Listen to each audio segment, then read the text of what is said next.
Hello everyone, welcome to Homeschool Autism Life. My name is Jamie and this week's video is a Plan With Me Gather Around Homeschool Unit Middle Ages.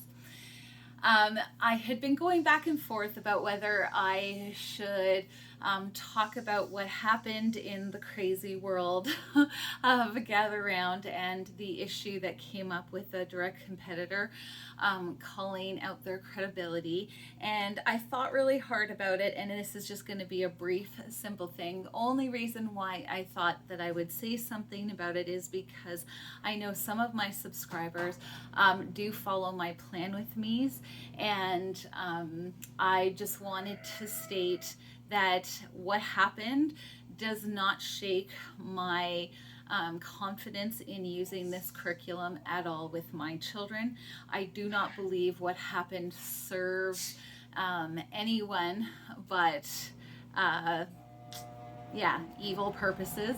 And so for me, I'm more in a place of prayer for the company that made the video and for Rebecca Spooner and her team as they've had to react and deal with it and deal with the fallout. So I've just been in prayer, asking God that His will be done as it all gets sorted, and praying for the instigators and asking that the Lord be with them and guide them as they also deal with the fallout of that choice. So let's get to the fun stuff.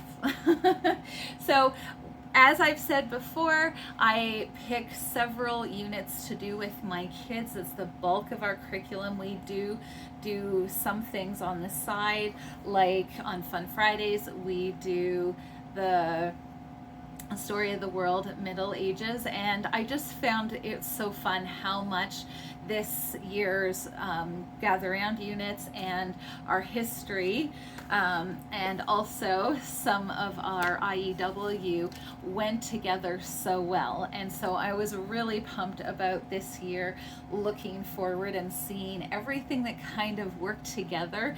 And so we're doing that. Because we're doing this in history, we are planning on doing one art project, because we're doing artists, I think, right away after this one, after a mini unit. But the next major unit we're going to do is artists, and so I thought one of the great things that we could do is replicate some medieval art in our own style. So mommy is doing it as well, because I'm an artist and I don't have time to paint. It's going to be one of the things that I add to it just to make me do some painting as well.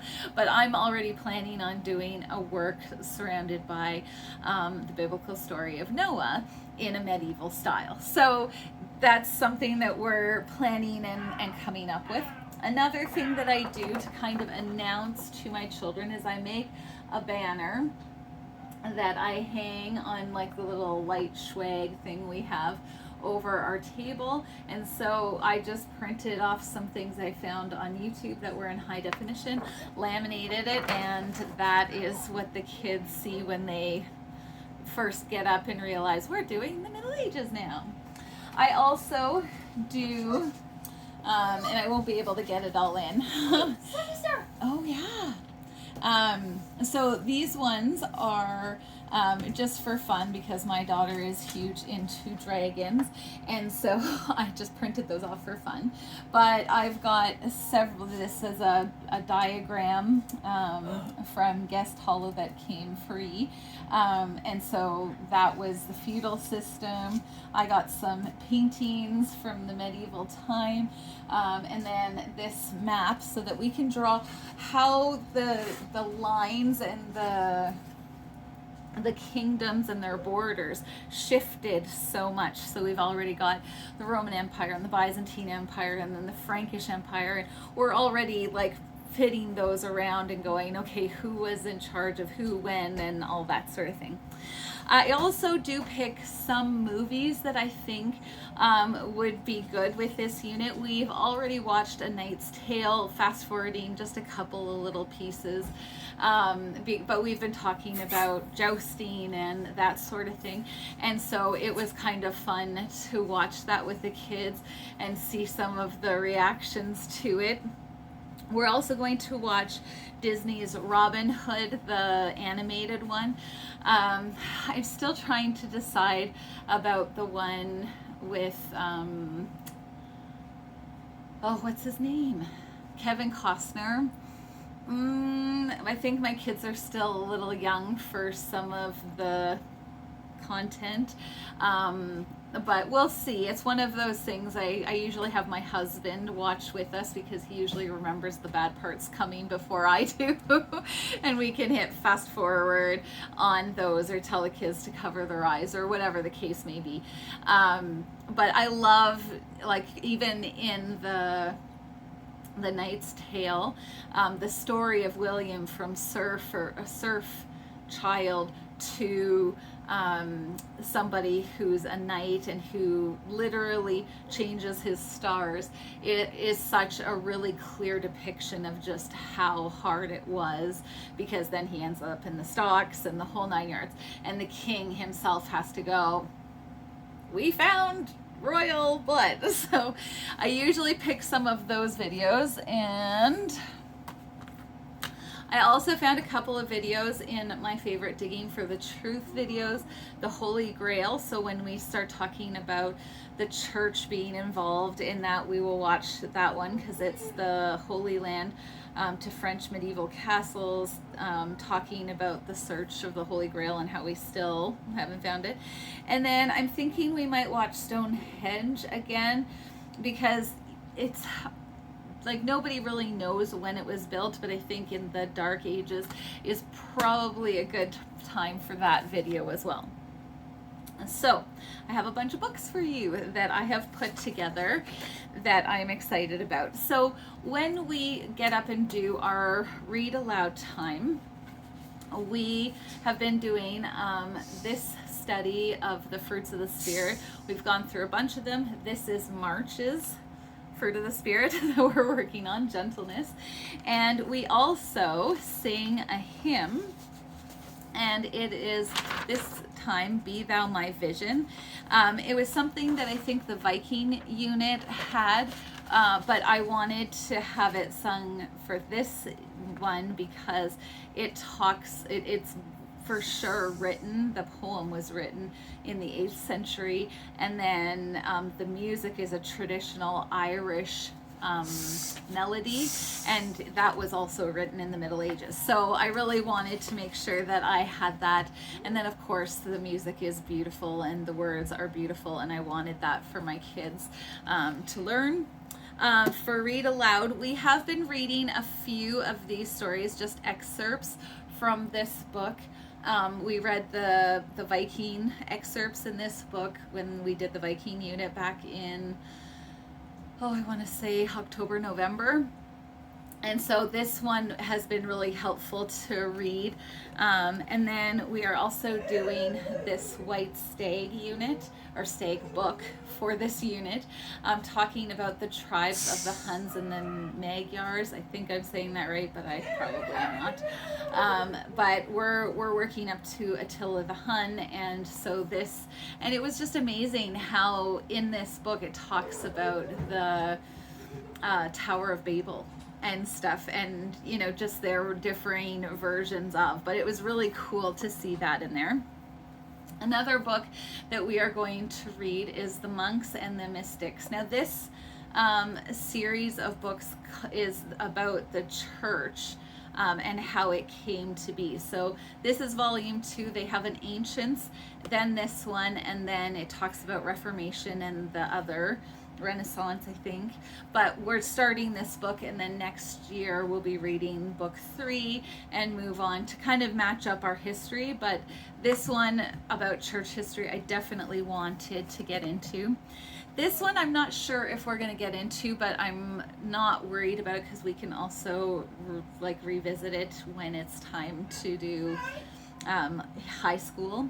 But this one I wanted because it's such a great one talking about Russia and the feudal system and stuff. But Stalinist Russia was the target of this story, but I feel like it has long-reaching things, especially in our society as well. We need to talk about those things. So those are the books that I'm doing for our read aloud. Some I probably will get to, one I might not.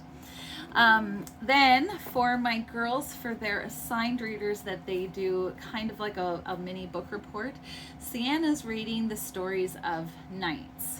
Now this one is an US Board reading series 1. It's not very difficult. She will probably read this by herself, and then I will have her read it to me as well. She just needs that boost of confidence, number one, and books, if I give her something like this, will just scare her off and she won't even try, or she'll just like skim it and go, I did it, and then I'm like, did you? So this is her book. And then Inara, who is my ferocious reader, I've given her 2 books because they're both kind of small, but talking about, again, the church, and they're both, I think, part of a similar series. They're definitely the same author. So Bible Smuggler is about William Tyndale, and this one is about Martin Luther's son. And I know I'm like medieval and Renaissance and Martin Luther's time frame. There's like this, it's not always very clear where things cut off. And so because she was reading this one, I wanted her to read this one as well. And then these are all the books that I just have in our magazine rack that the kids can look at and reference at any point in time. So I got this one, an Usborne Knights and Armor. And again, lots of great pictures and information.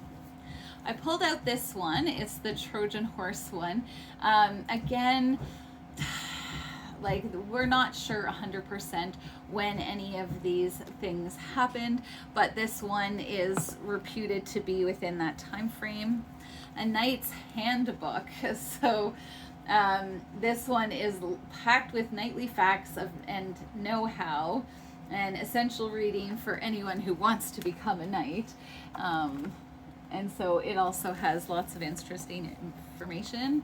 Another Knights and Castles book. The Kremlin. If you look at when it was built, that's within the medieval time period.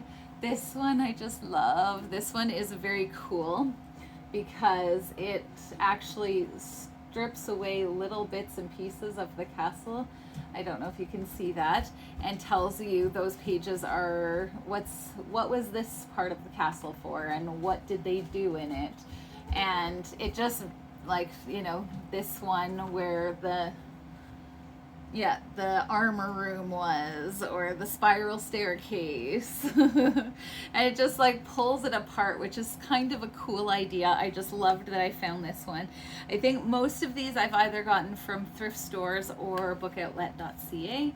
This one, the New Penguin Atlas of Medieval History. So again, just another book. These ones I thought maybe, again, about that time in history, but, you know, more just fun, silly reads. Martin Luther. This is a coloring book that I got for my girls where we can print off, photocopy it, and then they can color in it. And Middle Ages. This comes with so many awesome pictures, paintings, that sort of thing. Medieval Life is kind of a fun one. This one I thought, I was like, I kind of wish I had lots of time to do read aloud, because this one is all sorts of interesting, but it's just way too long for me to be able to get through it with the other stories that I wanted to read. But story voyages from around the world. And then this one is my daughter's Nightology. And it also has some amazing pictures and like just gorgeous, gorgeous things. So that is what we're doing for our Gather Around Homeschool Middle Ages unit. I hope that this inspires you if you're thinking about tacking on this unit. And don't forget, I'm going to send it out if you have gotten this far in the video. They're having a sale at the end of this month, so be sure to check all of the information so you don't miss the sale. Hopefully they'll have one in the summer too, because I'm hoping to get some of the things from this coming year, but we'll see. But I hope that this has been a blessing to you. Have a wonderful, wonderful day, and we'll talk to you later. Bye.